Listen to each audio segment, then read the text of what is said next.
हरे राम राम राम हरे हरे। हरे कृष्ण माता जी। हरे हरे कृष्ण। कृष्णा। हरे कृष्णा। जी, क्षमा चाहूंगी, मैं थोड़ा सा मेरा इश्यू हो रहा है नेट का, नहीं मुझसे हो पा रहा है शेयरिंग। तो प्रभु जी शेयर कर रहे हैं, हम क्लास आगे बढ़ाते हैं, शुरू करते हैं आज की क्लास को मंगलाचरण की प्रार्थनाओं के साथ।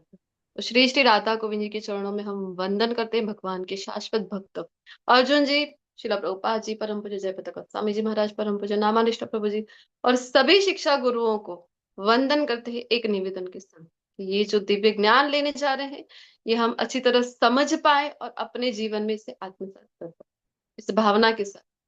ओम अज्ञानातिमिरान्धस्य ज्ञानाञ्जनशलाकया चक्षुरुन्मीलितं येन तस्मै श्रीगुरुवे नमः। श्रीचैतन्यमनोभीष्टं स्थापितं येन भूतले स्वयं रूप कदा मह्यं ददाति स्वपदान्तिकम्। वन्देऽहं श्रीगुरो श्रीयुतपदकमलं श्रीगुरून् वैष्णवंश श्रीरूपं साग्रजातं सहगण रघुनाथान्वितं तं सजीवं साद्वैतं सावधूतं परिजनसहितं श्रीकृष्ण चैतन्य देवं श्रीराधा कृष्ण पादान् सहगण ललिता श्री विशाखान्वितंश। हे कृष्णा करुणा सिंधो दीनबंधो जगतपते गोपेश गोपिका कांत राधा कांत नमोस्तुते। तप्त कांचन गौरांगी श्री राधे वृंदावनेश्वरी वृषभानुसुते देवी प्रणमामि हरिप्रिये। वाञ्छाकल्पतरुर्भ्यश्च कृपा सिन्धुभ्येव च पतितानां पावनेभ्यो वैष्णवेभ्यो नमो नमः। अनंत कोटि वैष्णव वृंद की जय, शिला प्रभुपाद की जय, ग्रंथ राज श्रीमद् भागवतम भगवत गीता की जय, सदगुरुदेव की जय, सभी श्रोताओं की जय।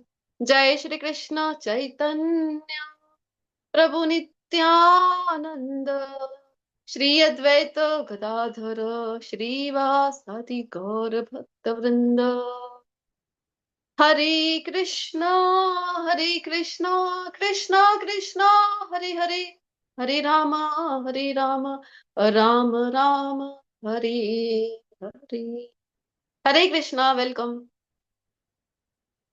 बहुत बहुत स्वागत है आप सभी पार्टिसिपेंट्स का।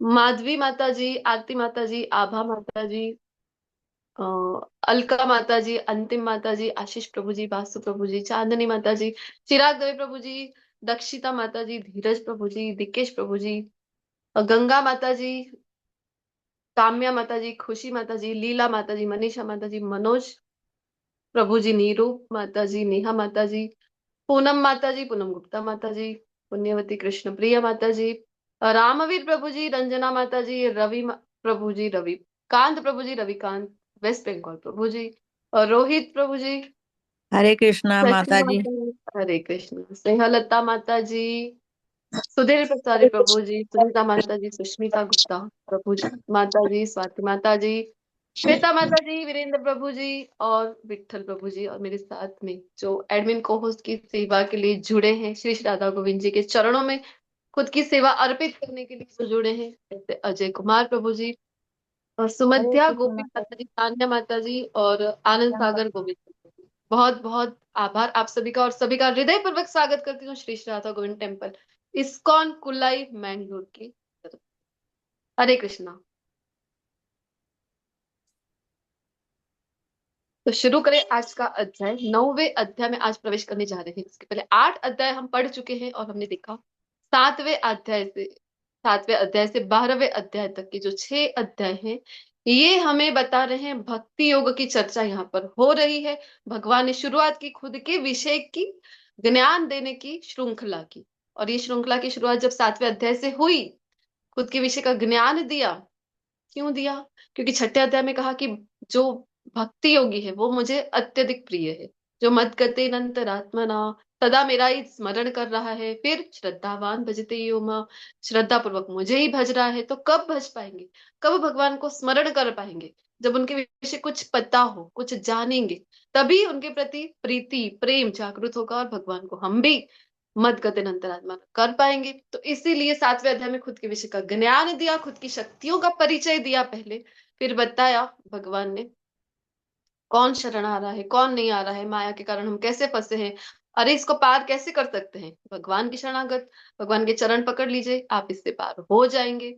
और फिर भगवान ने ऐसा बहुत कुछ दिव्य ज्ञान दिया, खुद के विषय में सारा ज्ञान देकर फिर शुरुआत हुई 8वें अध्याय की। तो थोड़ा सा डाइवर्जन आ गया, क्यों आया? क्योंकि 7.29-30 श्लोक में जो अर्जुन जी ने कुछ शब्द उठा लिए और 8 प्रश्नों के द्वारा शुरुआत हुई अक्षर ब्रह्म योग भगवत प्राप्ति नामक जो कल अध्याय पढ़े हैं उसके।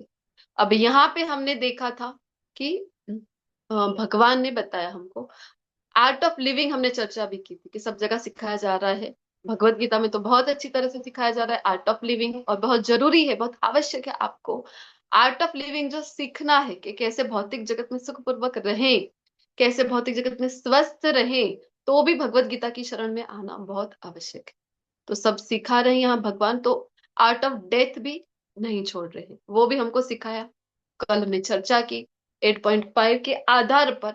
आप बताइए कि क्या कहा भगवान ने मृत्यु के समय में जो कृष्ण को याद करते हैं, अंतकाली च मामेव स्मरन् मुक्त्वा कलेवरम, मृत्यु के समय जो कृष्ण को याद करे तो होता क्या है, बताइए क्या होता है? प्रभु के वैकुंठ की गोलोक धाम प्राप्ति जाते होती हैं। है। गोधाम जी। वैकुंठ की प्राप्ति होती है।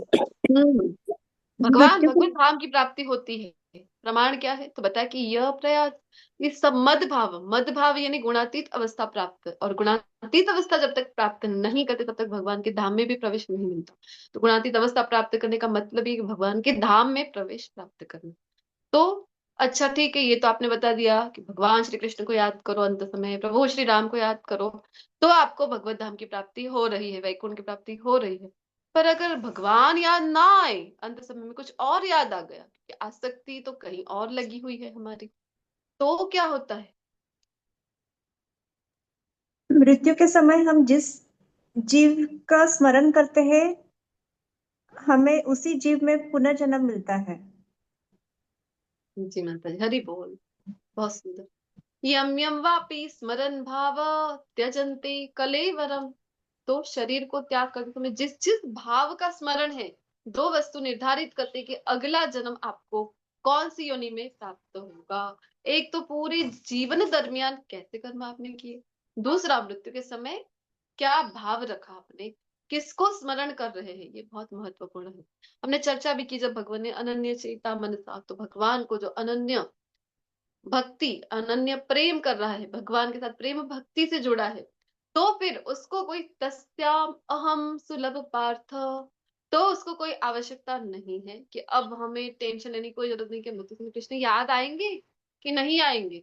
अरे अब तो टेंशन कृष्ण को होना चाहिए, चिंता कृष्ण करनी चाहिए, भक्ति ऐसी हो, प्रेम ऐसा हो कि कृष्ण को चिंता हो कि हम उन्हें याद करें, नहीं नहीं, कृष्ण हमें याद करते हैं, केवल याद करते हैं। तो हमने एक वारा पुराण का श्लोक भी देखा था कि हम स्मरामि मद भक्तो, अच्छा भगवान केवल याद कर रहे हो, नहीं नहीं, यह क्या बोला था आगे कि नयामी परमाम गति, मैंने मैं तो हाथ पकड़ के ले जाता हूँ ऐसे मेरे शुद्ध भक्त को, तो अंत समय में तो भक्ति ऐसी करें, प्रेम ऐसा करें कि कृष्ण अब हमारी चिंता करे, मेरी चिंता तू करे, तेरा चिंतन मैं। तो शुरुआत करते हैं आज के अध्याय की। तो फिर से अब खुद का जो ज्ञान बताने की श्रृंखला शुरू की थी 7वें अध्याय से, अब उसमें आगे भी बढ़ रहे हैं, और जो ज्ञान है वो और भी डीप, गुह्य, रहस्यमयी होता जा रहा है। तो और हम इसमें आगे डुबकी लगाएं, भगवान जो बता रहे हैं, आज के अध्याय का नाम ही है कि राज गुह्य योग, परम गुह्य ज्ञान, अथवा तो इंग्लिश में श्रील प्रभुपाद जी कहते हैं कि मोस्ट कॉन्फिडेंशियल नॉलेज। कैसा है ये ज्ञान? कि बहुत गुप्त है, ये ज्ञान जो है रहस्यमय है, सबके लिए नहीं है, और इजीली आप इसको नहीं समझ पाओगे, आपको लगेगा अच्छा तब बता तो दिया है, भगवत गीता हमारे भी पास है, सब लिखा तो है उसमें। तो अब ये राज, अब राज कहाँ? ऐसा तो नहीं। ये भौतिक ज्ञान नहीं है कि आपके पास पुस्तक है, आपने पढ़ लिया, 10 बार पढ़ लिया, अरे 20 बार पढ़ लिया और आपको समझ गया। नहीं, ये दिव्य ज्ञान है, ये प्रकट होता है। कब प्रकट होता है? जो कल आने वाला जो अध्याय है, 10वां अध्याय, वहां पे हम चर्चा करेंगे। भगवान कहते हैं कि ददामी बुद्धि योगम, भगवान जब बुद्धि योग देते हैं तो ये ज्ञान प्रकट होता है हमारे हृदय में, तो हम इसको जान पाते, समझ पाते, जीवन में उतार पाते। अदरवाइज नहीं। भले ही कितना भी हमारे सामने पड़ा है ज्ञान, पर ये हमारे सामने प्रकट नहीं होगा। कब प्रकट होगा? जैसे जैसे भक्ति में सेवाएं करेंगे, नाम जप करेंगे। सबसे सरल मार्ग यही है, नाम जप करते रहेंगे हम, भगवान की शरणागति सिखाते रहेंगे, भक्ति में सेवा करते रहेंगे, वैष्णव सेवा करते रहेंगे, तो धीरे धीरे धीरे धीरे हम देखेंगे कि ज्ञान हमारे सामने प्रकट हो रहा है। तो ऐसे सुंदर अध्याय में प्रवेश करते हैं। हमने देखा कि भक्ति योग के अध्याय बहुत प्रीशियस है, और प्रीशियस वस्तुएं हैं, प्रीशियस ज्वेलरी है तो ज्वेलरी बॉक्स में संभाल के रखी जाती है। सेम वैसे ही भक्ति योग के अध्याय बहुत प्रीशियस है, बहुत मूल्यवान है, कीमती है, तो इसको भी संभाल के रखा है कर्मयोग और ज्ञान योग के अध्यायों के बीच में। और जब ऐसे रहस्यमयी अध्यायों की शुरुआत, और उसमें भी कहते हैं ना कि centre of the centre, essence of the essence की तरह आ रहे हैं आज का 9वां और 10वां अध्याय जो हम कल पढ़ेंगे। ये बहुत ही इम्पोर्टेंट, महत्वपूर्ण और सेंटर के, केंद्र के ये अध्याय, समझे इसको। और आपने देखा होगा कि हर कोई 9वें अध्याय तक नहीं आ पाता, हर कोई 10वें अध्याय तक नहीं आ पाता। परम को ये ज्ञान है, नहीं है, कृष्ण की कृपा नहीं है, तब तक नहीं आ पाएंगे। बहुत से लोग ज्वाइन करते हैं, डे 1 में हम देखते हैं।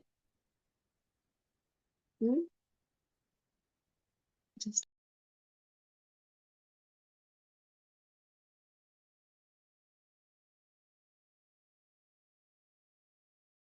हरे कृष्ण।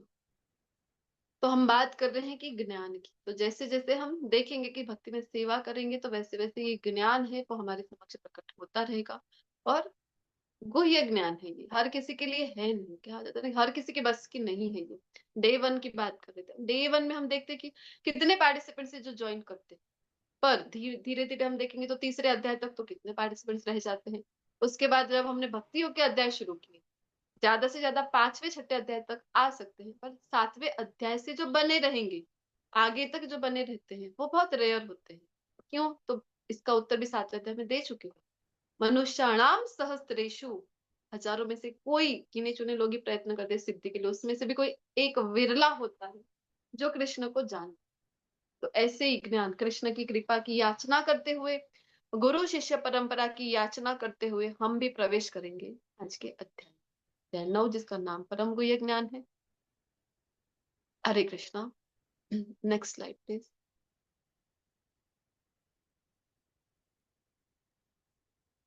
शुरुआत करते हैं अध्याय 9 और श्लोक नंबर 1 के साथ। श्री भगवान उवाच इदं तु ते गुह्यतमं प्रवक्ष्याम् अनसूयवे ज्ञानं विज्ञानसहितं यज्ञात्वा मोक्ष्यसे शुभात्। भगवान कह रहे हैं कि हे अर्जुन, क्योंकि तुम मुझसे कभी ईर्ष्या नहीं करते, इसीलिए ये परम गुह्य ज्ञान तथा अनुभूति में तुम्हें बताऊंगा कि जिसे जानकर तुम संसार के सारे क्लेशों से मुक्त हो जाओगे। सदा हमारे आसपास क्या है? हम सदा क्लेशों में है। इंग्लिश में भी हम कहते हैं क्लैशेस चलते ही रहते हैं, क्लेश चलते ही रहते हैं, क्योंकि ये संसार कैसा है, भौतिक संसार, तो कल हमने इसकी चर्चा की थी। भगवान ने बताया है कैसा है ये संसार।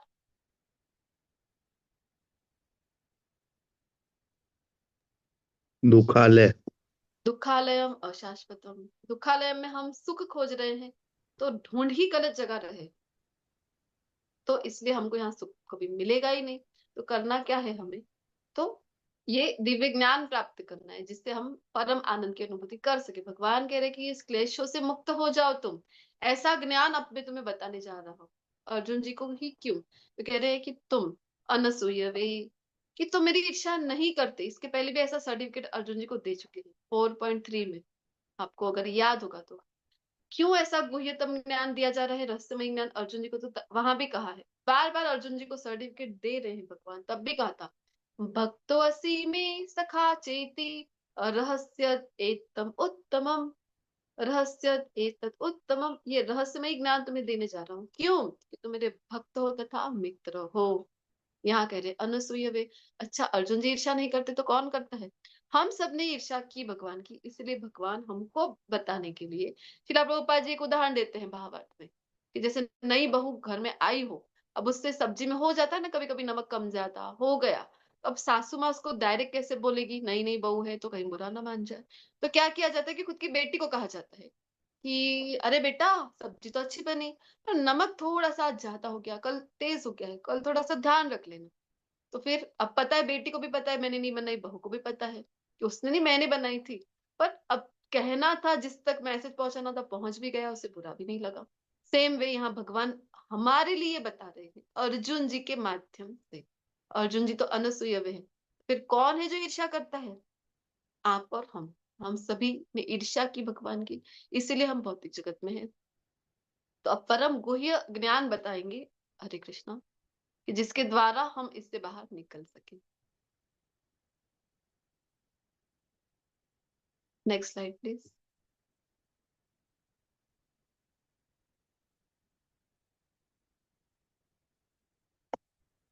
हरे कृष्णा।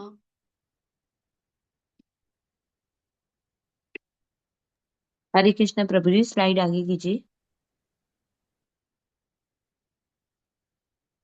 हाँ, और आगे कर लीजिए प्रभु जी। जी, धन्यवाद। राज विद्या राजगुह्यम पवित्रम एतदुत्तमं प्रत्यक्षावगमं धर्मम सुसुखम कर्तुम अव्ययम। कैसा है ये जो ज्ञान है वो? तो सभी विद्याओं का राजा है, विद्याओं का राजा इसे कहा गया है। और सभी रहस्यों में तो अत्यधिक गोपनीय है, रहस्यमयी है और परम शुद्ध है। क्योंकि ये आत्मा की प्रत्यक्ष अनुभूति कर आत्म साक्षात्कार करा दे, ऐसा ये ज्ञान है जिसकी चर्चा आज के अध्याय में करने वाले हैं। तो अतः यह धर्म का सिद्धांत है, अविनाशी और अत्यंत सुखपूर्वक संपन्न किया जाता है। सुसुखम करने में इजी है, भगवान कह रहे हैं सुसुखम है, आप सुखपूर्वक कर सकते हो। बहुत योग की चर्चा है भगवत गीता में, अलग अलग योग है, कर्म योग है, ध्यान योग है, बहुत सारे योग की चर्चा हुई, ज्ञान योग है। और भगवान कह रहे कि भक्ति योग जो है ना, ये कैसा है? सुसुखम। ये करने में भी हमें सुख मिल रहा है और फल भी इसका अल्टीमेट मिल जाता है, भगवान भी इससे प्रसन्न हो जाते हैं। और यहाँ राज विद्या कहकर संबोध रहे हैं इस ज्ञान। क्यों? क्योंकि भौतिक जगत का ज्ञान कैसा है कि भौतिक जगत में आप, नेक्स्ट स्लाइड प्लीज प्रभु जी, जितने भी ज्ञान प्राप्त कर लो, पर ऐसा नहीं बोला जा सकता कि यही अल्टीमेट है, इससे बढ़ के कुछ है ही नहीं, ऐसा नहीं कर सकते। पर ये ज्ञान कैसा है? तो भगवान कह रहे कि ये अल्टीमेट ज्ञान, इसके पहले भी कहा कि ये ज्ञान प्राप्त करने के बाद कुछ और प्राप्त करने जैसा रहता नहीं, आपको जानने योग्य कुछ बचता नहीं। तो ये ज्ञान कैसा है भौतिक जगत में? For example, next slide please प्रभु जी। फॉर एग्जाम्पल, भौतिक जगत में जब कुछ समय पहले ही कोरोना नामक महामारी आई थी, तो पेंडेमिक, तब हमने देखा कि एक रेमडेसिविर करके इंजेक्शन था, और उस समय कैसे हालत हो गई थी सबकी के वो प्राप्त करने के लिए, जब उसकी कमी आ गई तो उसको प्राप्त करने के लिए जितनी कीमत चाहे 15,000 20,000 पता नहीं कितनी कितनी कीमत देकर हमने वो इंजेक्शन खरीदे थे कि नहीं?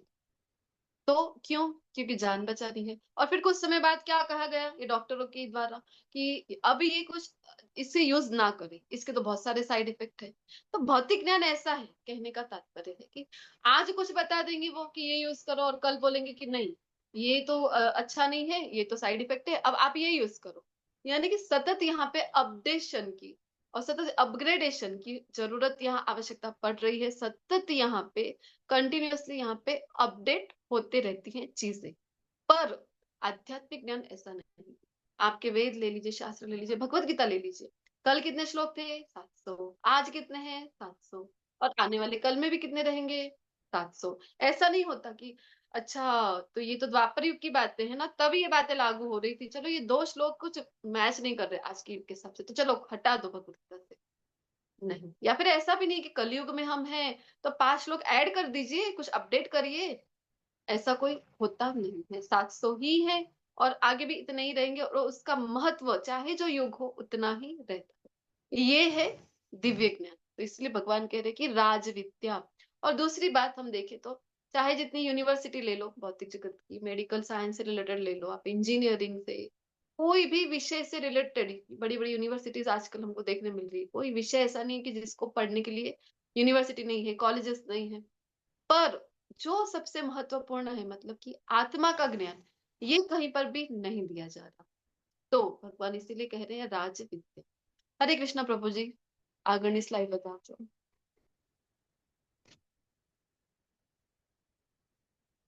हरे कृष्णा।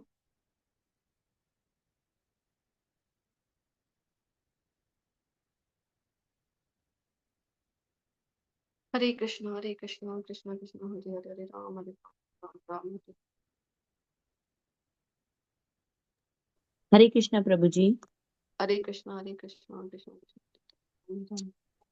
जी धन्यवाद। तो आगे कह रहे कि हे परंतु जो लोग भक्ति में श्रद्धा नहीं रखते, वे मुझे प्राप्त नहीं कर पाते।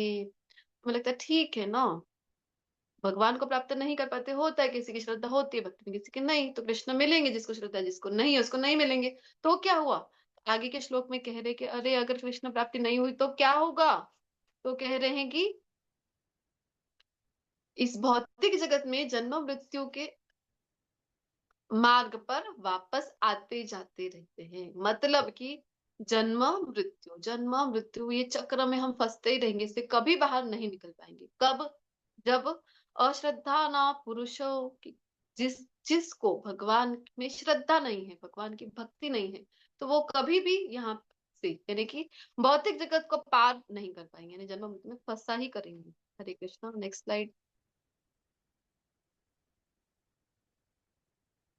यह संपूर्ण जगत मेरे अव्यक्त रूप द्वारा व्याप्त है, समस्त जीव मुझ में है किंतु मैं उनमें नहीं हूँ।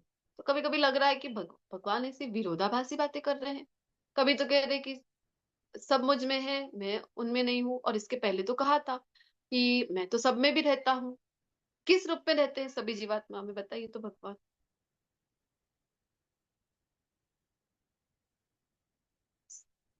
सभी जीवों के अंदर भगवान रहते हैं कि नहीं? कौन से स्वरूप में रहते हैं?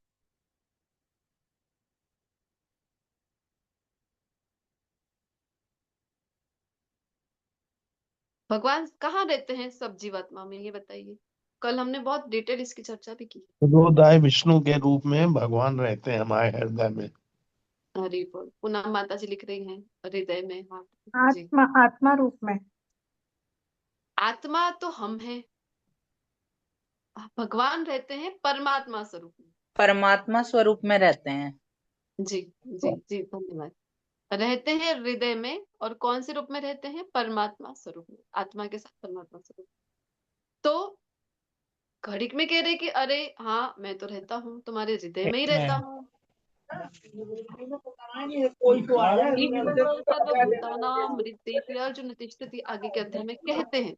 अब कह रहे हैं कि मैं तो सब में नहीं हूँ, सब मुझ में है, मैं नहीं हूँ। तो ऐसे विरोधाभासी बातें क्यों कर रहे हैं? कैसे समझ सकते हैं इसको? ऐसे समझ सकते हैं कि भगवान खुद का जो उनका मूल रूप है, जो उनका शाश्वत रूप है, उस रूप में भगवान कहाँ विराजमान है?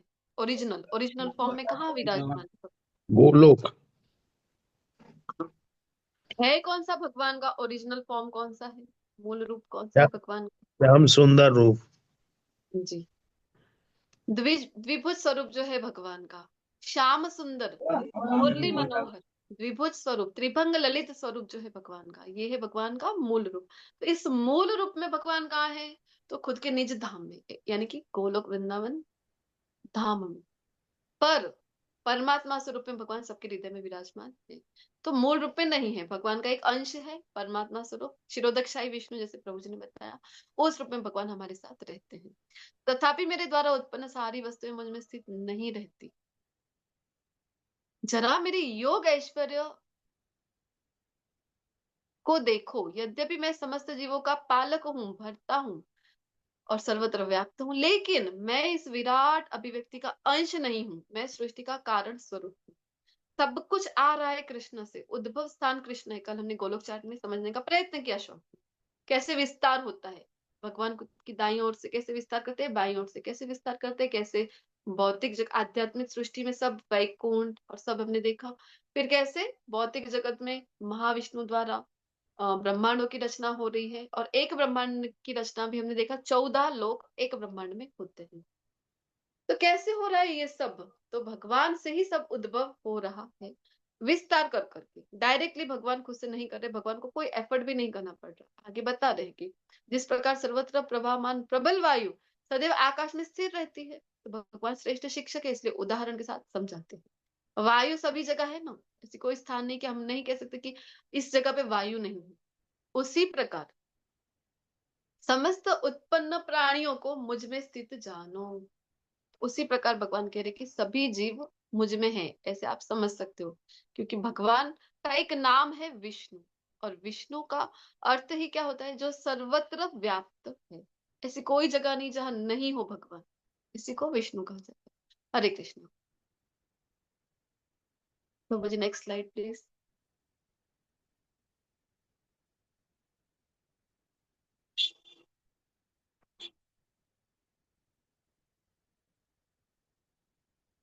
हरे कृष्ण। तो आगे भगवान हरे कहते हैं, कृष्ण हरे प्रभु कृष्ण, जी, आप स्लाइड चेंज कर स्लाइड दीजिए। आगे कीजिए। हरे हे कृष्ण कुंती प्रभु पुत्र। जी। जी माता जी, नेटवर्क का आई थिंक इश्यू होगा उनका भी। हाँ, मे बी। संपूर्ण विराट जगत मेरे अधीन है। आगे भगवान बता रहे हैं, यह मेरी इच्छा से बारंबार स्वतः प्रकट होता रहता है, और मेरी ही इच्छा से अंत में विनष्ट हो जाता है। इच्छा करने की बस आवश्यकता है भगवान को, कोई एफर्ट नहीं डालने पड़ रहे हैं। सब इच्छा मात्र भगवान आप देख रहे हैं सामने, जो महाविष्णु है, महाविष्णु लेटे हुए हैं। कोई उनको ऐसा एफर्ट नहीं करना पड़ रहा है, इच्छा मात्र कर रहे हैं। अरे ये तो श्वास उच्छ्वास कर रहे हैं और सभी ब्रह्मांड प्रकट हो रहे हैं। और इच्छा इनकी नहीं है, अब श्वास अंदर ले लिया, श्वास को इनहेल कर लिया, तो क्या होता है? तो फिर सारे ब्रह्मांड इनके अंदर समाविष्ट हो जाते हैं। हरे कृष्ण।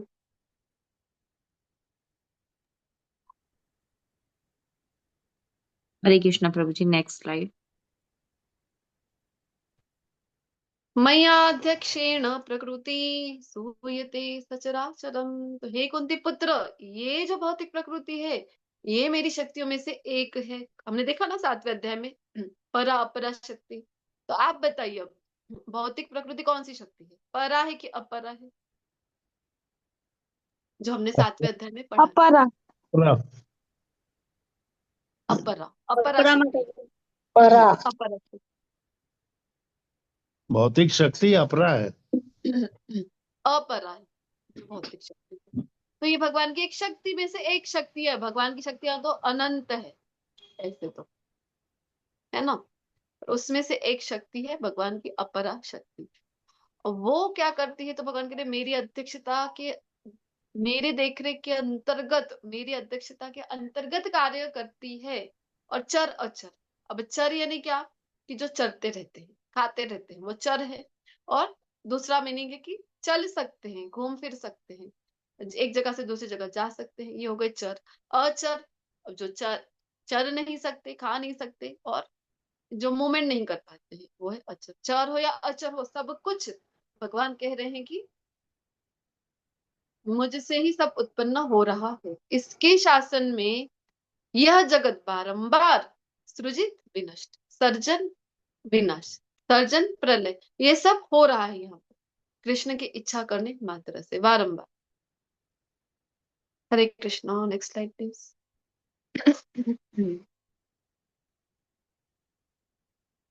तो आगे कह रहे हैं भगवान की अवजानन्ति माम मूढ़ाम मानुषिम तनुमाश्रितम। तो मूर्ख लोग जो है वो नहीं समझ पाते हैं। क्या नहीं समझ पाते हैं? कि मैं किस प्रकार, यहाँ जब मैं मनुष्य रूप में आते हैं ना भगवान, यहाँ देखिए अवतार लेते हैं भगवान।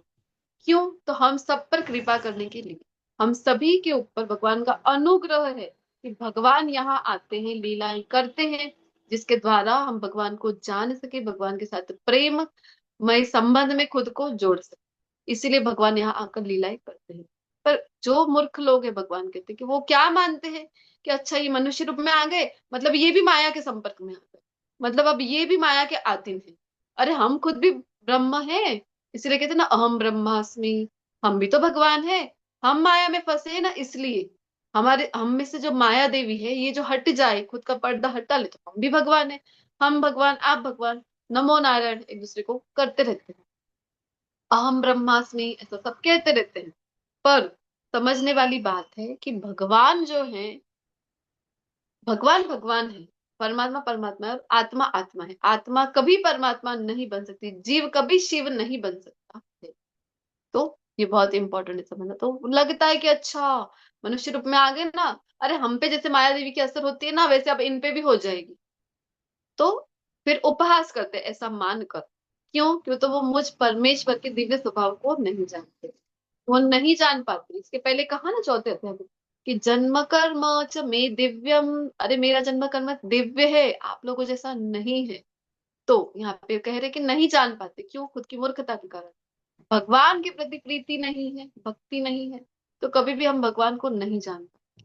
हमने इसके पहले 7वें अध्याय में देखा भी कि नाहम प्रकाश सर्वस्व योग माया समावृत। अरे मैं मूर्खों के समक्ष खुद को, मूढ़ोयम ना भी जानाति, कि मूर्खों के समक्ष खुद को कभी भी मैं प्रकट नहीं करता हूँ। कैसे नहीं करता हूं? तो एक पर्दा आ जाता है। कौन सा? योग माया का पर्दा आ जाता है, जिससे वो पार नहीं कर पाते हैं। तो इस प्रकार वो भगवान को, भगवान की दिव्यता को नहीं जान पाते। हरे कृष्णा।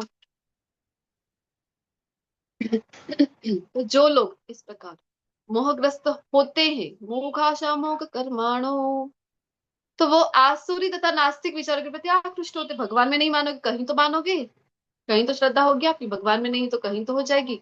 कहाँ हो जाती है फिर ऐसे लोगों की श्रद्धा? तो कह रहे हैं कि नास्तिक विचारों के प्रति आकृष्ट हो जाते हैं, जो कृष्ण में नहीं मानते हैं, नास्तिक विचारवादी लोग। अरे तुम, कौन कहता है कि भगवत गीता बोली गई कुरुक्षेत्र के में बोली गई? क्या तुम गए थे देखने के लिए? अच्छा, तुम्हारे कोई परिवार वाले गए थे देखने के लिए? रथ पे सवार हैं भगवान, ज्ञान दे रहे हैं, अर्जुन जी विषाद करके सिर पकड़ के बैठ गए हैं, गए थे तुम? अरे छोड़ो ये भगवत गीता, ये तो कुछ प्रोडक्टिव करो, कुछ प्रोडक्टिव। ऐसा कहने वाले लोग हमको मिल जाते हैं। क्यों? क्योंकि वो फिर दूसरी नास्तिक है, कृष्ण में नहीं मान रहे हैं, आसुरी किसी न किसी व्यक्ति विशेष में श्रद्धा हो जाती है, तो फिर कभी भी कृष्ण को नहीं जान पाएंगे। और इस मोहग्रस्त अवस्था में होता क्या है?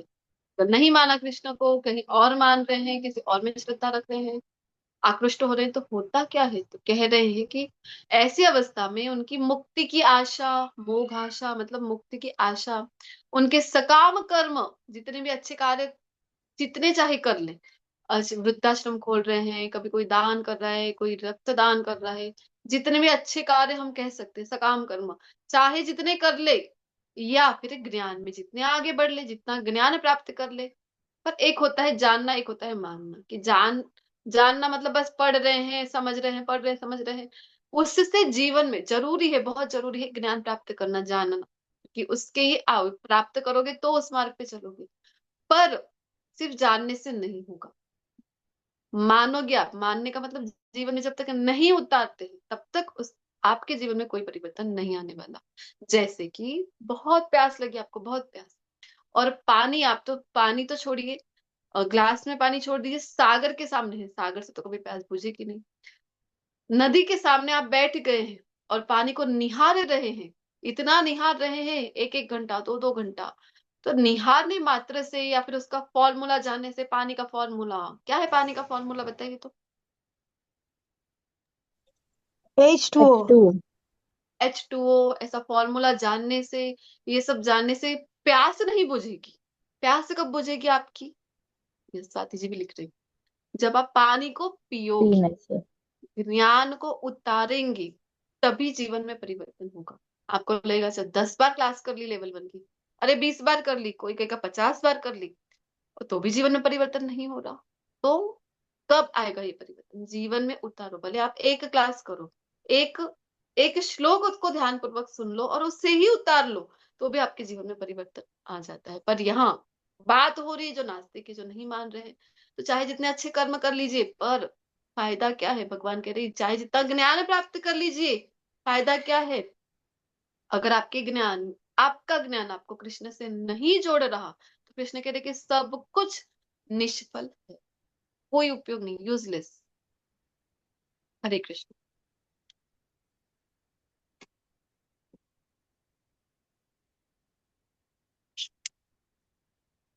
को बहुत सुंदर श्लोक आ रहा है अब यहाँ पे, महात्मानस्तु माम पार्थ दैवीं प्रकृतिमाश्रित। तो जो महात्मा होते हैं, अभी बताया, इसके पहले भगवान ने बताया कि जो भगवान में नहीं मान रहे उनका क्या होता है। चाहे जितना अच्छा कार्य कर ले, चाहे ज्ञान में आगे बढ़ जाए, चाहे जो कर ले, पर वो सब विफल रहता है, कोई उसका फल नहीं मिलेगा, अल्टीमेट फल नहीं मिलेगा। पर कुछ लोग हैं जो भक्ति में बहुत श्रद्धा रख रहे हैं, कृष्ण को बहुत प्रेम कर रहे हैं, तो ऐसों को भगवान कह रहे हैं महात्मा। तो ऐसे महात्मा का क्या होता है, तो ये श्लोक में बता रहे हैं कि ऐसे महात्मा तो मेरी देवी प्रकृति में आश्रित, मेरी योग माया शक्ति के संरक्षण में होते हैं। और करते क्या है वो महात्मा, भजन्त्य अनन्य मनसो, तो मुझे अनन्य भाव से ये सदा भजते रहते। अनन्य का अर्थ क्या होता है ये बताइए। न एक्सट्रीम। अन्य। और कोई भी नहीं। हाँ। हाँ, न अन्य, दूजा कोई नहीं, केवल और केवल कृष्ण। भगवान वैसे भी भक्ति एक की होती है। आप सबको प्रणाम, सबको करिए, वंदन सबका करिए, आशीर्वाद सबका लीजिए, पर भक्ति एक की ही होती है। प्रेम एक से ही होता है। पति एक ही हो सकता है, स्वामी एक ही हो सकता है। उसी प्रकार भगवान के भक्त हैं, उनके लिए बहुत क्लियर है। जितने भी महान भक्त हो गए सबको क्लियर है कि एक ही हो सकता है। कोई भी इष्ट वैसे भी एक ही हो सकता है, आराध्य एक ही हो सकता है। मीराबाई कहती है ना, क्या कहती है मीराबाई इस विषय में? मेरी तो गिरधर गोपाल दूजा और कोई नहीं। पास दूजो ना कोई। मेरे तो गिरधर गोपाल दूसरो न कोई, दूसरो न कोई। सभी शुद्ध भक्तों को क्लियर है कि बस एक ही है, कौन दूजा, कृष्ण ही है। तो ऐसे ही महान भक्तों को क्लियर है एक ही कृष्ण। और इसको समझने के लिए बहुत सुंदर यहाँ उदाहरण आ रहा है, माधवेंद्रपुरी जी। माधवेंद्रपुरी जी की जीवन का एक प्रसंग है कि भगवान के नाम जप में इतने मगन थे। और ये घटना है चैतन्य महाप्रभु के भी पूर्व हो चुके हैं माधवेंद्रपुरी, यानी 500 वर्ष से भी ज्यादा समय पुरानी ये घटना है, कलयुग की ही घटना और सच्ची घटना है। तो माधवेंद्रपुरी जप में इतने मगन हो गए थे, तो एक दिन गया, दूसरा दिन गया, अरे तीसरा भी दिन बीत गया, पर ना तो ये भोजन के लिए उठ रहे हैं, ना तो किसी कार्य के लिए उठ रहे हैं, बस बैठे हैं एक स्थान पर और हरि नाम में इतने व्यस्त हैं, इतने मस्त हैं। और फिर जब मैंने कहा ना कि हम खुद की चिंता नहीं करते, तब कृष्ण हमारी चिंता करते हैं। मेरी चिंता तू करे, तेरा चिंतन मैं। यहाँ माधवेंद्रपुरी जब चिंतन में व्यस्त हैं, तो अब इनकी चिंता हो रही है कृष्ण को। और कृष्ण फिर ग्वाला रूप में आए हैं और दूध का जो पात्र है वो भरकर लेकर आते हैं और कहते बाबा, ओ बाबा, उठो उठो उठो। माधवेंद्रपुरी देखते हैं तो पूछते हैं कि कौन हो तुम? तो कहते अरे मैं तो ग्वाला हूँ, रोज यहाँ से गैया चराने जाता हूँ। मैं देख रहा हूँ 3 दिन हुए आज आप ना तो भोजन के लिए जाते हैं ना कुछ कर रहे हैं। तो मेरी मैया को बताया, तो मैया ने आपके लिए भेजा है, ये लीजिए, दूध भेजा है प्रसाद रूप में। तो फिर माधवेंद्रपुरी पहले तो भगवान को अर्पण करके वो ले लेते हैं और फिर उनको निद्रा आ जाती है। और निद्रा कैसी? तो भक्तों की जो निद्रा है वो होती है योग निद्रा, हमारी तरह नहीं। हमें तो नींद आ गई, निद्रा आ गई, तो दूसरे 4 लोग डिस्टर्ब हो जाएंगे, उनकी नींद उड़ जाएगी। ऐसे जो जैसे खराटे लेंगे हम, उनकी भी नींद उड़ा देंगे। ऐसे नहीं, भक्त हैं तो भक्त की नींद योग निद्रा है। स्वप्न में भी कृष्ण आ रहे हैं और कृष्ण आ रहे हैं और उनको बोल रहे हैं। अब कृष्ण आए हैं तो कुछ ना कुछ तो ड्रामा होगा। तो कृष्ण बता रहे हैं आकर स्वप्न में कि ओ बाबा, जरा गोवर्धन की तलेटी में तो देखिए, अरे देखिए मेरा तो दम घुट रहा है, मुझे बाहर निकालिए वहां से। और फिर जब उठते हैं और सब व्रज की घटना है, तो सब व्रजवासियों को बोलते हैं कि स्वप्न में भगवान ने ऐसा आदेश दिया है। और सब व्रजवासी उनकी सहायता करते हैं और सब खुदाई करते हैं और गोवर्धन की तलहेटी से प्रकट होते हैं श्री विग्रह। और आप जानते हैं ये कौन सा श्री विग्रह है? क्या नाम से प्रसिद्ध है ये भगवान का श्री लाल विग्रह? जी। लाल श्रीनाथ जी। भगवान है। अभी राजस्थान में है, नाथ द्वारा में, पता है कौन हाँ, से हैं? लाल जी हैं, लाल जी। श्रीनाथ जी। श्रीनाथ श्रीनाथ जी। श्रीनाथ जी का नाम सुना है ना सभी ने, श्रीनाथ जी। तो फिर जैसे हाँ, पूनम जी भी लिख रही है, श्रीनाथ जी। मुगलों का जब जब अटैक हुआ तो फिर बहुत सारे विग्रह हमारे ब्रजभूमि छोड़कर गए हैं। बहुत सारे राजस्थान में है, कुछ पन्ना में भी है, एमपी के युगल सरकार वहां पे है। तो सप्तनिधि में से 3 जो है निधियां, वो तो राजस्थान में ही है। तो वहां फिर उनको छोड़कर आए, मतलब रक्षण के लिए। ऐसे एक लीला भी आती है उसमें आगे भगवान की। तो अभी वो राजस्थान में है। पर बात कर रहे हैं माधवेंद्रपुरी की। अब माधवेंद्रपुरी फिर कुछ दिन बाद फिर से स्वप्न में आ गए। और जैसे हमने कहा, भगवान आए हैं तो कुछ ना कुछ लीला तो होगी, कुछ ना कुछ ड्रामा तो होगा। फिर से स्वप्न में आके कहते कि अरे ओ बाबा, मुझे कितनी गर्मी हो रही है, तो मेरे लिए एक काम करो, मलई चंदन लेकर। और ये जिस समय की घटना है, सोचिए उस समय ना तो रेलवे ट्रैक्स थे और ना ही कोई एरोप्लेन मार्ग से जाने की सुविधाएं थी। ऐसा नहीं कि चलो भगवान ने कहा चलो फ्लाइट पकड़ो, वृंदावन में अभी हो और जाना, मलई चंदन कहाँ मिलता है, जगन्नाथपुरी, तो वहां चला जाऊंगा फ्लाइट पकड़ के, अथवा तो एक्सप्रेस ट्रेन लेकर चला जाऊं। नहीं, कोई सुविधा नहीं थी यातायात की। तो पैदल जाकर यात्रा करनी पड़ती थी। और निकल पड़े हैं, भगवान की आज्ञा से निकल पड़े। और रास्ते में आया गोपीनाथ जी का मंदिर। गोपीनाथ जी के मंदिर में 12 पात्र होते हैं, ऐसे मिट्टी के, जो कहते हैं ना कि घड़े होते हैं, जिसके अंदर खीर प्रसाद चढ़ाया जाता है। और उस समय पर्दे में नहीं किया जाता था। और माजेंद्रपुरी गए हैं, भगवान को भोग लगाया जा रहा है। और जैसी दृष्टि पड़ी तो कहा वाह, आहा हा, क्या प्रसाद है भगवान का, कितनी सुंदर खीर है। ये भाव मन में आते ही उन्हें फिर दूसरे ही क्षण लगा, अरे अभी तो भगवान को भोग लगाया जा रहा है, तो इसके मुझे तो इस पर देख दृष्टि भी नहीं डालनी चाहिए। फिर वहां से निकल पड़ते, एक वृक्ष के नीचे आराम करते हैं। और फिर यहाँ पे भगवान ने देखा कि भक्त की दृष्टि पड़ी थी और इच्छा उनके मन में भी आई थी प्रसाद लेने की। तो भगवान ने क्या किया, 12 घड़ों में से एक घड़ा ले लिया और खुद के पीछे छुपा दिया। और पंडित जी जो वहां के थे, उनको स्वप्न में आकर आज्ञा देते हैं, ओ पंडित जी, उठो उठो, मंदिर में आओ जरा, देखो मैंने एक घड़ा सुरक्षित रखा है छिपा कर खीर का। तुम जाओ और वो जो बाबा है ना बाहर, माधवेंद्रपुरी नामक, उनको बोलना कि तुम्हारे लिए भगवान ने ये घड़ा छुपा के रखा था और उनको ये देना। पंडित जी तो उठ गए नींद में, स्नान आदि करके देखने के, अरे स्वप्न में क्या बता रहे थे भगवान, चलो चेक करते हैं। मंदिर में गए और जैसे ही चेक किया तो सच में भगवान के पीछे खीर। तो कहा अरे, क्या लीला है भगवान की। और तब से भगवान का नाम पड़ गया खीर चोरा गुप्त। भक्त के लिए चोरी भी करते, वो प्रेम तो हो हमारे अंदर की भगवान हमारे लिए करें। तो भगवान रख रहे हैं चोरी करके। और फिर जब वो ढूंढते कि बाबा को, और कहते कि ओ माधवेंद्रपुरी बाबा आप हैं, तो कहते हाँ, ये लीजिए आपके लिए, भगवान ने आपके लिए तो छुपा के रखा था प्रसाद, खीर प्रसाद। और उस समय फिर माधवेंद्रपुरी को लगता है, अरे मेरे भगवान को इतना कष्ट उठाना पड़ा मेरे लिए। और फिर वहां से निकल पड़ते हैं, रुकते नहीं ज्यादा कि क्योंकि लोग अब तो मेरी प्रशंसा में लग जाएंगे भगवान की भक्ति छोड़कर। और फिर जब मलई चंदन लेकर लौटे, फिर से गोपीनाथ जी के आसपास पहुंचे, तो स्वप्न में फिर से भगवान आ गए। और इस बार आके कहते कि अब पैदल चल के कब तुम मुझ तक पहुंचोगे और कब मैं मेरे श्री अंग पे तुम ये चंदन लगाओगे। एक काम करो, वहां जो गोपीनाथ जी है ना, उन पे ही लगा लो, यानी कि मुझे भी ठंडक पहुंच जाएगी। और फिर माधवेंद्रपुरी गोपीनाथ जी में जाते हैं और उनको वो चंदन अर्पण कर देते हैं। तो ऐसे भगवान के शुद्ध भक्त हैं। और ऐसे भक्तों को भगवान महात्मा कह रहे हैं। और ऐसे भक्त जो है वो भगवान की दैवी प्रकृति के अंतर्गत संरक्षण में होते हैं। Hare Krishna. Next slide please. और बहुत महत्वपूर्ण श्लोक है अगला, सततम कीर्तयन्तु माम यतन्तश्च दृढ़व्रता। प्रभु जी स्लाइड चेंज कर दे जो। तो किसी लोगों को लगता है कि अरे ये क्या है तुम्हारे इस कौन में, ये 16 माला जप करो, ये क्या है, जप माला लेकर बैठ जाओ। कहाँ लिखा है बताओ तो, शास्त्र में कहाँ लिखा है, भगवत गीता में कहाँ है। तो उसका रेफरेंस इस श्लोक में हमको मिलता है। अरे भगवान 1 माला 2 माला 16 माला नहीं, भगवान क्या कह रहे हैं, ऐसे भक्त जो महात्मा है वो क्या करते हैं, सततम कीर्तयन्तो माम, सतत मेरा कीर्तन करते हैं, मेरी महिमा नित्य गाते हैं।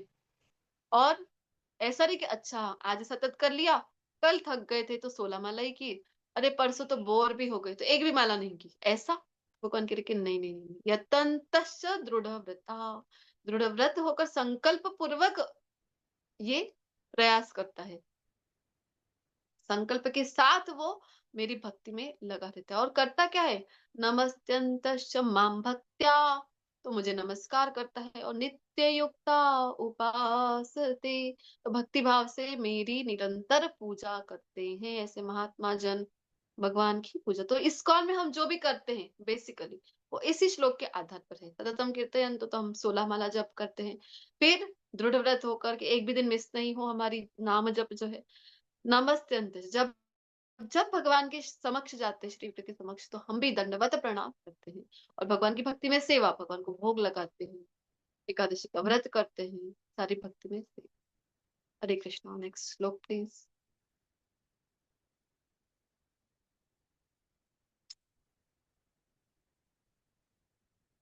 आगे बता रहे कि पिता अहमप्स्य जगतो माता धाता पितामह। तो कौन हूं मैं तुम्हारा? तो मैं इस ब्रह्मांड का, भगवान कह रहे कि पिता, माता, आश्रय तथा पितामह हूँ। सब कुछ भगवान ही, भगवान से सभी आ रहे हैं। और मैं ज्ञेय, ज्ञेय का अर्थ क्या है? जानने योग्य। ज्ञान प्राप्त करते हैं जब हम, तो वो ज्ञान जिसके लिए प्राप्त कर रहे हैं उसको जानना, ये है ज्ञेय। शुद्धिकर्ता तथा ओमकार हूँ। मैं ऋग्वेद, सामवेद तथा यजुर्वेद भी हूँ। 3 वेद का नाम यहाँ पे दिया है, अथर्ववेद का नहीं दिया है, क्योंकि अथर्ववेद बाद में ऐड हुआ है चौथे वेद के रूप में। तो भगवान बता रहे हैं यहाँ सब कुछ मैं ही हूँ। और एक बहुत सुंदर श्लोक भी हम गाते हैं कि नहीं? जिसको भी आता है वो अनम्यूट करके मेरे साथ ज्वाइन कर सकते हैं। त्वमेव माता च पिता त्वमेव, त्वमेव त्वमेव बन्धुः बन्धुश्च सखा त्वमेव त्वमेव विद्या देव, तमेव त्वमेव सर्वं सर्वं मम देव। हरि बोल। तो सब कुछ कौन है? हमारे भगवान। Next slide please.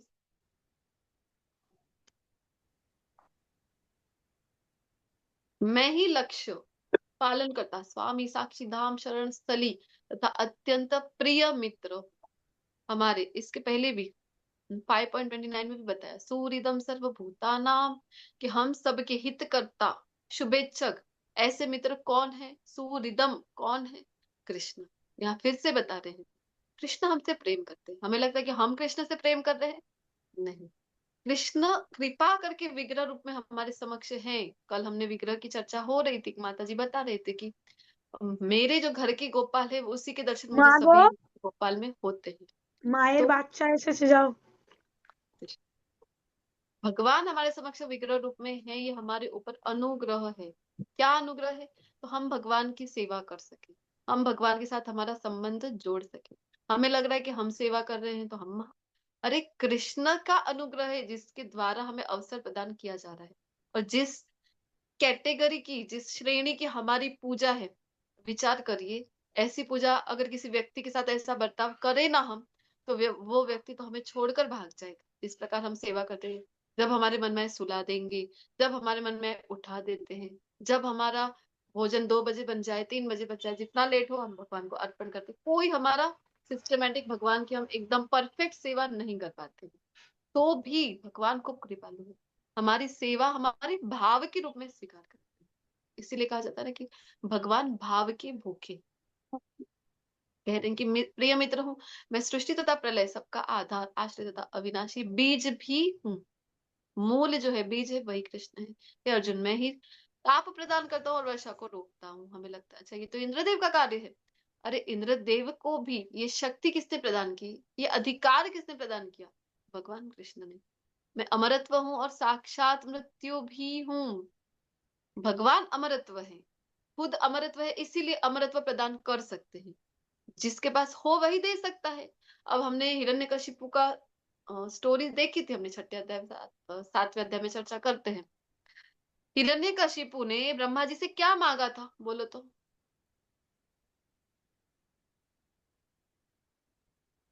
अमर होने के लिए वरदान कहा था, तो ब्रह्मा जी ने मना कर दिया, तो उन्होंने घूम फिर के कई तरह से कि न दिन में मरूं न रात में मरूं, घर के अंदर न मरूं न घर के बाहर मरूं, न आदमी से मरूं न जानवर से मरूं, है ना, न जी अस्त्र से मरूं न शस्त्र से मरूं। इस तरह हाँ उन्होंने ये सोचा कि हमने सब मांग लिया भगवान से। जी। इन शॉर्ट यही था कि अमरत्व मांगा। अमरत्व ब्रह्मा जी नहीं दे पाए, वो खुद अमर नहीं है तो कैसे देंगे? हमने कल देखा ना, आप ब्रह्म भुवना लोका, जो भी इस भौतिक जगत में वो सब नाशवंत है। तो जो अमरत्व जिसके पास हो वही प्रदान कर सकता है। हनुमान जी को अमरत्व कौन प्रदान कर सकते हैं? प्रभु श्री राम। जो प्रभु श्री राम भगवान श्री कृष्ण अमरत्व प्रदान कर सकते हैं, क्योंकि वो खुद हैं। तो कह रहे हैं अमरत्व भी हूँ और साक्षात मृत्यु भी हूँ। आत्मा तथा पदार्थ, सत तथा असत दोनों मुझ में ही हैं। हरे कृष्णा। नेक्स्ट श्लोक प्लीज।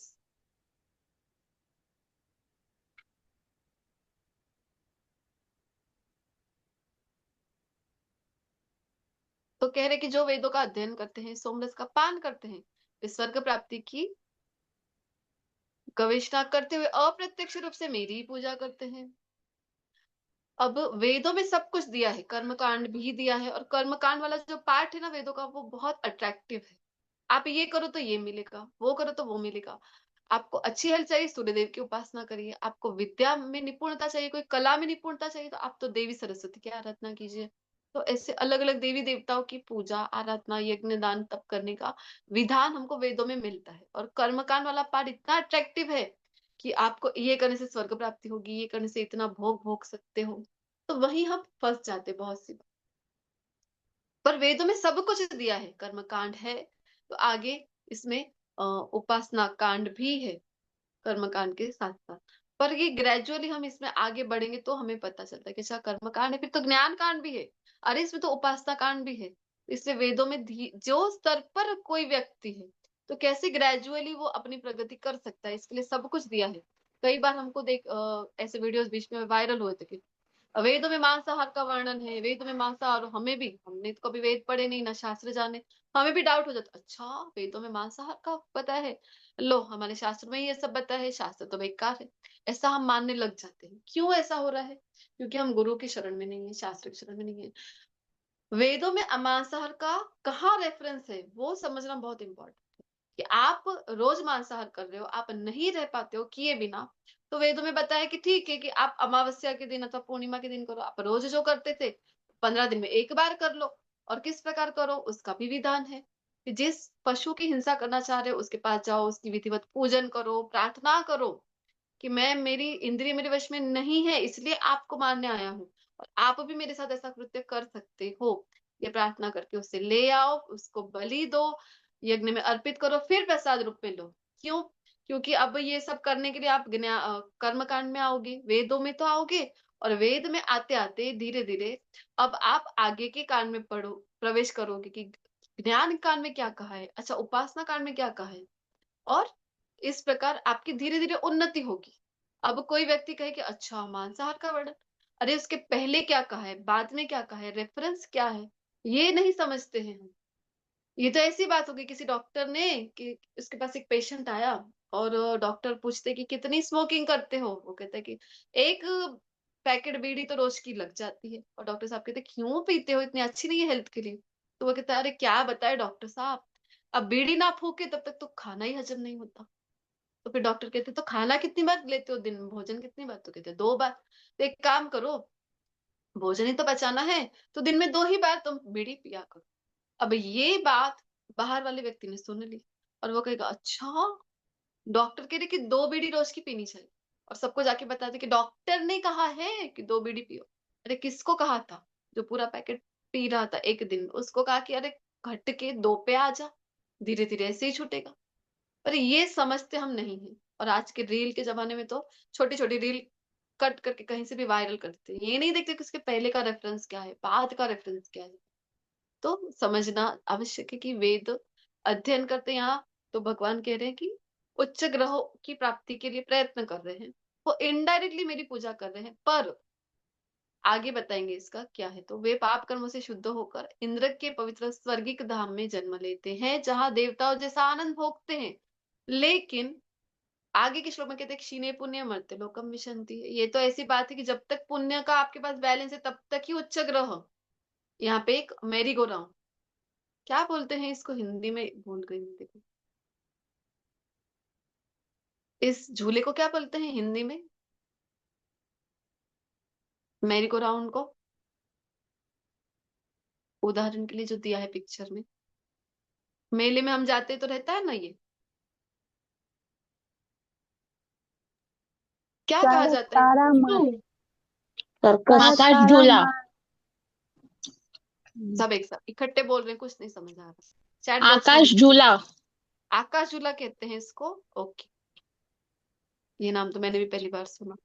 आकाश झूला। तो यहाँ पे दिख रहा है कि ऊपर जाता है तो कितना हमको मजा आता है, और फिर वो नीचे आ जाता है तो सतत ये चलता रहता है ऊपर नीचे। तो यहाँ भी भौतिक जगत में भी सतत उच्च लोक निम्न लोक, उच्च लोक निम्न लोक, जन्म मृत्यु, साइकिल का उदाहरण दिया है। जैसे चढ़ाव उतार आते रहते हैं, सेम वे आपके पास जब तक बैलेंस है, कौन सा, पुण्य का, तब तक उच्च ग्रह। जैसे बैलेंस खत्म, लात मार के भगा दिया जाता है कि जाओ वापस जहां से आए थे। तो मृत्यु लोक यानी कि फिर से पृथ्वी लोकों पर जन्म लेना पड़ता है। ये तो ऐसी बात है कि पिताश्री ने हमारे हमको एक क्रेडिट कार्ड दे दिया, बैलेंस डाल के 5 लाख रुपए है, चलो जाओ, जा सिमरन जी ले अपनी जिंदगी, ऐसे करके दे दिया हमको क्रेडिट कार्ड लेकर। हम भी निकल पड़े हैं, और निकल पड़े हम तो कभी घूम रहे हैं शिमला मनाली, कभी हम थाईलैंड गए, कभी मलेशिया चले गए। तो एक समय शॉपिंग कर रहे हैं, घूम रहे हैं, फिर रहे हैं, तो एक समय ऐसा आएगा कि बैलेंस खत्म। तब क्या करोगे आप? फिर से पप्पा के पास जाना पड़ेगा, अरे कुछ नहीं है अभी। सेम वे जितना बैलेंस पुण्य का है, नेक्स्ट स्लाइड प्लीज, तब तक ही उच्च ग्रह। जैसे पुण्य खत्म आपके, आ जाइए फिर से, स्वागत है आपका मृत्यु लोक में, पृथ्वी लोक में। तो इसलिए बुद्धिमान वही होगा जो यहाँ से निकलने का प्रयत्न करेगा। हरे कृष्णा। अनन्यास चिंतयन्तो माम ये जना पर्युपासते।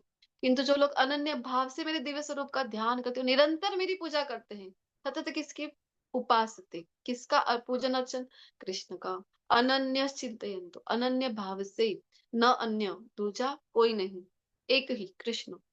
तो तेषाम नित्याभियुक्तानाम योगक्षेमम वहाम्यहम्। तो ऐसे भक्तों को जो भगवान के साथ प्रेम पूर्वक जुड़े हैं, उनको अब कोई चिंता नहीं कि मुझे ये मिल जाए, मैं वो प्राप्त कर लूं, मैं ये पा लूं, मैं वो कर लूं। नहीं, अब ऐसे भक्तों की चिंता कृष्ण करते हैं। उनके पास जो कुछ है उसकी रक्षा करते हैं, और जो वस्तु की आवश्यकता है वो प्रदान करते हैं। तो मुझे बताइए, कहाँ सुना है आपने योगक्षेमम वहाम्यहम्? कहाँ सुना है? LIC में। LIC, तो इस श्लोक को LIC श्लोक भी कहा जाता है। और सब यहाँ यहीं से चोरी करके लेके जाते हैं ज्ञान। चोरी इसलिए क्योंकि बताते नहीं है ना, रेफरेंस भगवत गीता है, और ऐसे स्लोगन के रूप में डाल लेते हैं खुद की ऐड करने के लिए। तो कहते हैं वो कि जिंदगी के साथ भी, जिंदगी के बाद भी, पर ये तो केवल कृष्ण ही हो सकते हैं, जिंदगी के साथ भी और जिंदगी के बाद भी, और कोई नहीं। तो शुद्ध भक्तों को खुद की कोई चिंता नहीं, अरे चिंता आप कृष्ण को है। Hare Krishna. Next slide please.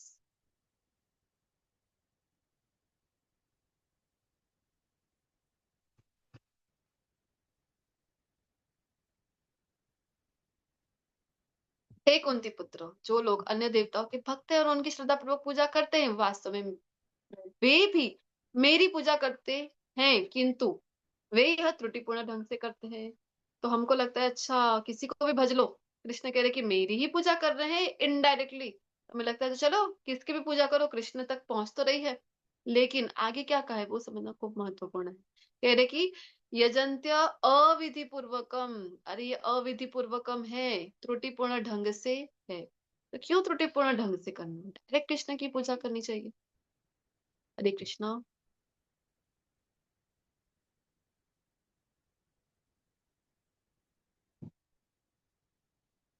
आगे कह रहे यान्ति देवव्रतान देवान। जो देवताओं की पूजा करेगा देवताओं के लोक में, पितृ यान्ति पितृव्रता, पितरों की पूजा करेगा पितृलोक में, भूतानि यान्ति भूतेज्या। अरे भूत प्रेत को भजते हो आप, कुछ तंत्र मंत्र विद्या जानते हो, वो करते हो, तो भूत लोगों की प्राप्ति होगी आपको। अच्छा भगवान, तो आपके धाम की होगी कि नहीं? यान्ति मद मध्या जिनो अपि माम, जो मुझे भजेगा उसी को केवल मेरे धाम की प्राप्ति होगी। ऐसा नहीं कि कहीं की भी टिकट कटा रहे हैं और जाना आपको वृंदावन है, आप बोलोगे कि मैंने गोवा की टिकट ले ली, तो क्या हुआ, गोवा की ली, तो वो ट्रेन ऐसे घूम के जा भी तो सकती है Vrindavan. Is it possible? Goa की टिकट लेके आप वृंदावन नहीं पहुंच पाओगे। टिकट ले रहे हैं मुंबई की और कहोगे कि मुझे तो वृंदावन जाना था, टिकट तो ली थी मैंने, क्यों नहीं पहुंचा? श्रीला प्रभुपाद जी कहते कि आपको अमेरिका जाना है और आप रोम की टिकट लेके बैठ जाओगे प्लेन में तो कभी नहीं पहुंच पाओगे। ऐसा नहीं कि यतोमत तथोपंथ, चाहे जहां से भी जाओ पहुंच तो वहीं जाओगे, नहीं। जहां की टिकट लोगे वहीं पहुंचोगे। आप गोवा की टिकट है तो गोवा ही पहुंचोगे, देवताओं को भजोगे तो देवताओं के ही लोक में। तो कृष्ण के धाम की टिकट है, कौन सी टिकट? भक्ति रूपी टिकट है, तो ही कृष्ण के धाम की प्राप्ति हो सकती है। हरे कृष्णा। Next slide.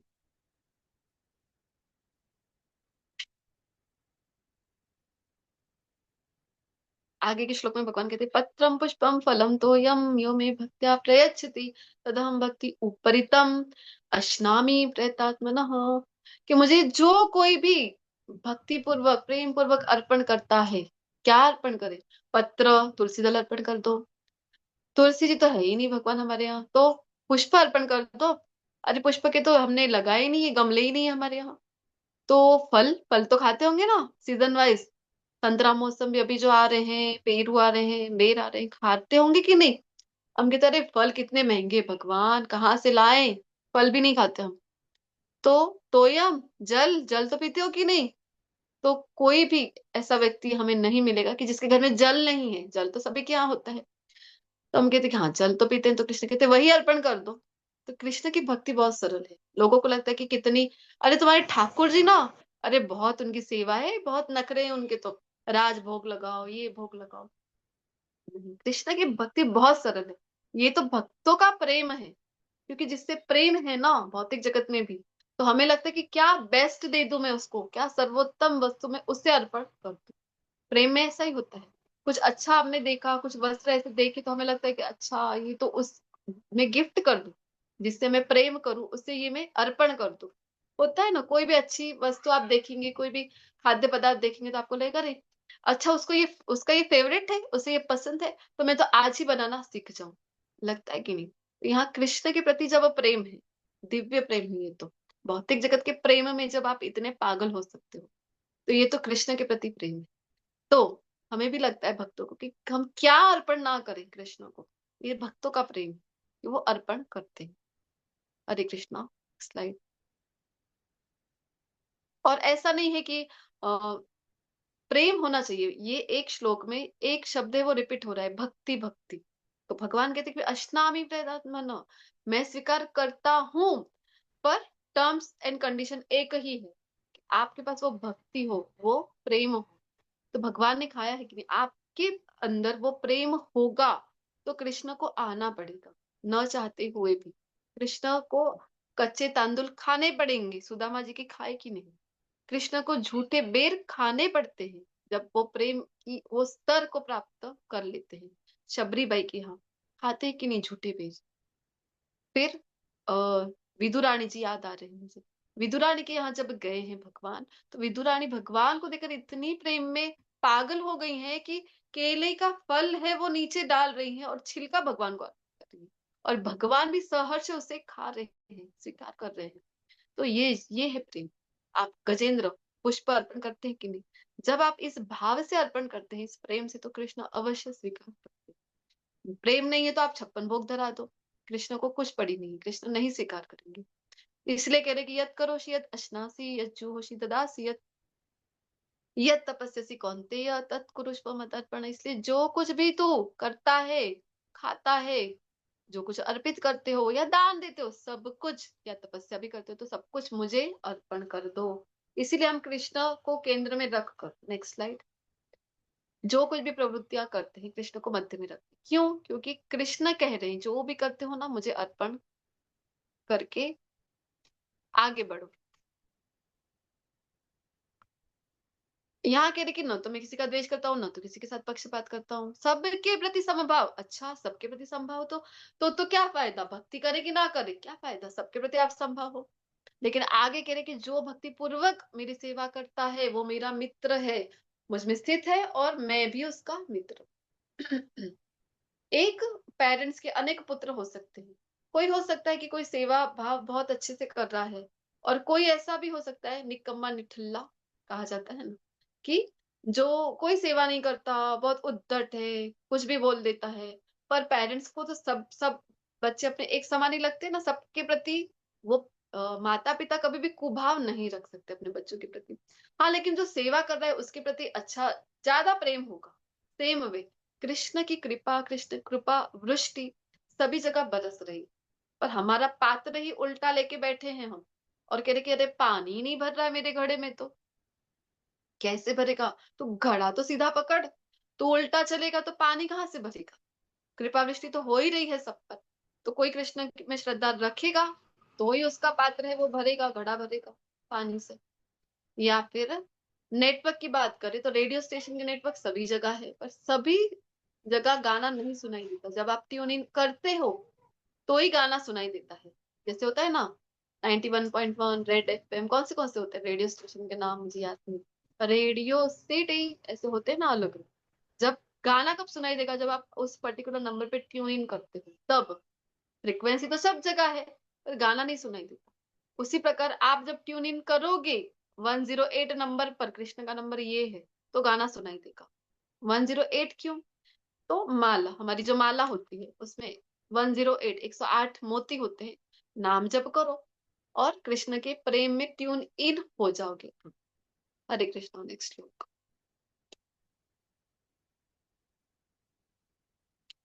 अपि चेत्सु दुराचारो भजते माम अनन्य भाग। जो कोई मुझे भजता है अनन्य भक्ति पूर्वक, हो सकता है कि कभी उससे त्रुटि हो जाए, भूल हो जाए, तो उसे क्षमा कर दे। क्षमा कर, नहीं नहीं, साधुरेव समन्तव्य। कह रहे कि उसे तो साधु मान के मुझे जानने का प्रयत्न, तो क्या भक्ति में तो आया। तो कोई बार ऐसा होता है कि पूर्व प्रवृत्तियां ऐसी थी जिसके कारण कोई बार भूल हो गई तो उसे क्षमा कर दे। कोई भक्ति भक्ति तो कर रहा है ना, तो कोई भूल उससे हो जाए तो साधु मान उसे। ये किसको मानना है? दूसरे व्यक्ति को, जिससे भूल हुई है उसको नहीं। उसको तो आत्मग्लानि होनी चाहिए कि अरे मुझसे भूल हो चुकी। पर ये किसके लिए कह रहे हैं? कि दूसरों के लिए, कि आपके आसपास के कोई व्यक्ति भक्ति में है पर उनसे भूल हो गई तो क्षमा कर दो, साधु मानो। तो होगा क्या? आगे के श्लोक में कह रहे तो होगा क्या? क्षिप्रम भवति धर्मात्मा। तो ऐसे जो व्यक्ति है, नेक्स्ट स्लाइड, वो तुरंत, कौन? जिन्होंने क्षमा कर दिया वो तुरंत धर्मात्मा बन जाते हैं और परम शांति को प्राप्त करते हैं। Next slide please.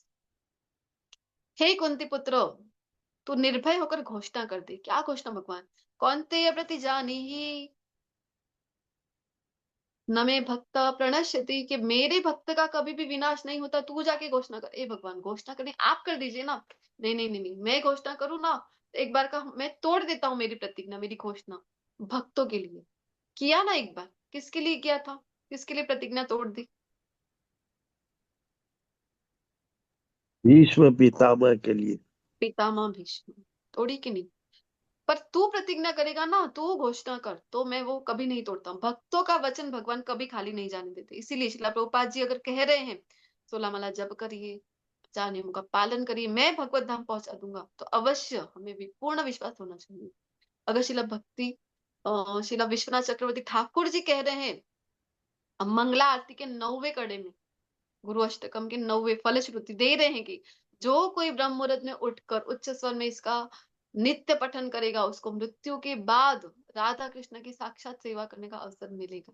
तो हमें पूर्ण विश्वास होना चाहिए भक्तों के वचन पर कि कृष्ण कभी वो व्यर्थ नहीं जाने देते। Next slide please. हे पार्थ, जो मेरी शरण ग्रहण करते हैं, भले ही निम्न जन्मा हो, स्त्री वैश्य व्यापारी शूद्र क्यों न हो, परम धाम को प्राप्त कर लेते हैं। भगवान उस पर कृपा करते हैं जो भी भक्ति करता है।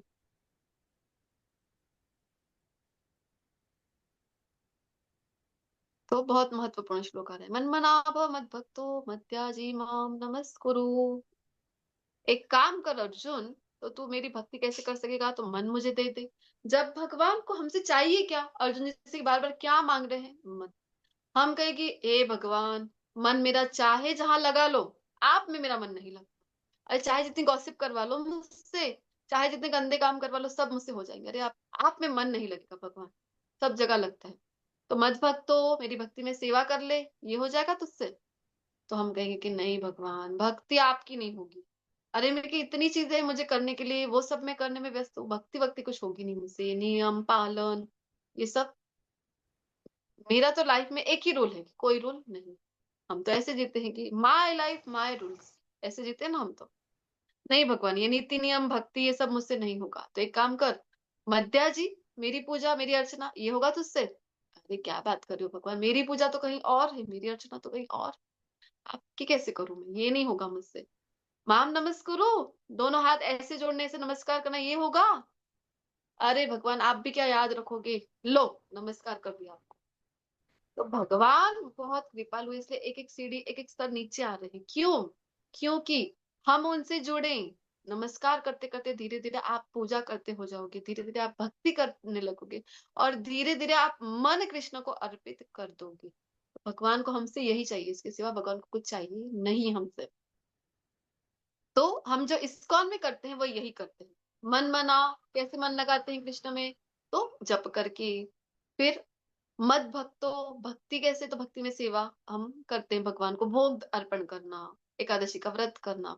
फिर कहा मध्या जी मेरी पूजा करो, तो हम भगवान की मंगला आरती करते हैं, पूजा अर्चना करते हैं। मंगला आरती, श्रृंगार आरती, भगवान की संध्या आरती, ये सब हम करते हैं। फिर माम नमस्कुरु, जब जब भगवान के श्री विग्रह के समक्ष जाते हैं, तब तब दंडवत प्रणाम हम करते हैं। इस प्रकार हम भगवान को खुद का मन अर्पण करने का प्रयास करते हैं।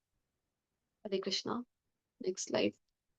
इसी के साथ हमारा जो 9वां अध्याय है ये पूर्ण होता है। मैं मेरी वाणी को यहाँ विराम देती हूँ, आप सभी भक्त वृंद का वैष्णव प्रणाम मंत्र के साथ आभार व्यक्त करके। वाञ्छा कल्पतरुभ्यश्च कृपा सिन्धुभ्येव च पतितानां पावनेभ्यो वैष्णवेभ्यो नमो नमः। Hare Krishna Krishna Krishna Hare Hare, Hare Ram Ram Ram Hare Hare. Hare Krishna. Thank you so much. Hare Krishna.